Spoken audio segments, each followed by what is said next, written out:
Good morning. My thought for today is about the tongue. There's quite a bit in the Bible about the tongue or tongues. Paul tells us with our tongue, our spiritual tongues, that we can encourage ourselves, edify, he says. But the tongue that I want to talk about today is just this plain old pink thing that sits in the mouth. We don't often think about our tongues, do we? If we have an ulcer, it can be quite a painful thing if it's sitting on your tongue. The other thing is quite often you can judge where people are medically. If they say they're unwell, the tongue is like the barometer of what's going on in the body. It should be a nice pink thing, but if it's white or green or crusty or whatever, it tells the doctor a lot. But James tells us, in the book of James, it tells us that the tongue is evil and that it can set a fire. And I wonder how many times we set a fire by what we say, how we join in a conversation, a little bit of gossip, a little bit of this, a little bit of discouragement, angry words. It is a powerful thing. James talks about this big ship and the little rudder shows the ship hooked, keeps the ship under control. With the tongue, we have the power to bless or to curse. And there are many people who are going round in life today because of the things that were said to them as children. Throw away words that hurt or malign somebody. And, a child who's told you'll never be anything, or you're just like your father, the father who's abandoned them. Or your mother was no good and you'll never be.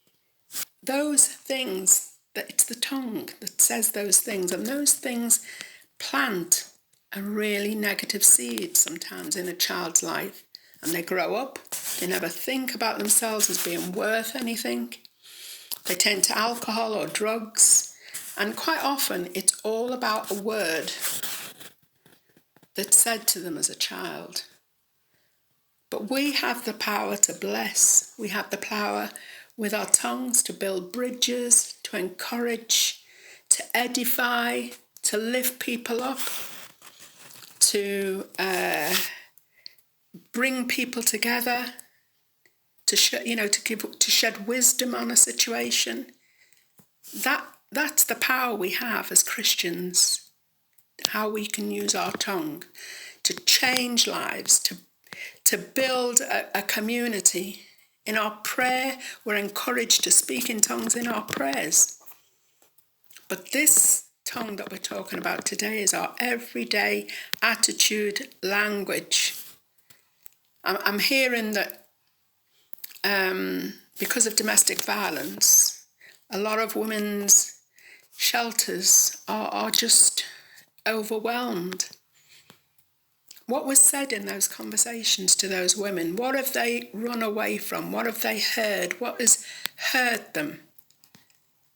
And, anger is what flows first, whether it gets physical. It's the angry words. And, I've met a lot of women in prison where I was part of the chaplaincy, and even in churches who are carrying terrible wounds by things that have been said to them, by partners, by exes, by parents, and they've never ever felt self-worth. But I just want to say, if that's you today, God loves you, and he has spoken blessing over your life because he sent Jesus. He sent Jesus to bind up the brokenhearted and to heal their wounds. There is hope. There is love. There is forgiveness. All of these things can be poured out in loving words. So I just want to encourage us today to be those who would use our tongues in a positive way and to leave people feeling good about themselves. Leave them feeling hopeful that things can change. That's the joy of a Christian using their tongue wisely. So be blessed. You are loved. And we give thanks to God because his word, the word that we can quote to each other and to others, we can quote them in love and we can build each other up. God bless.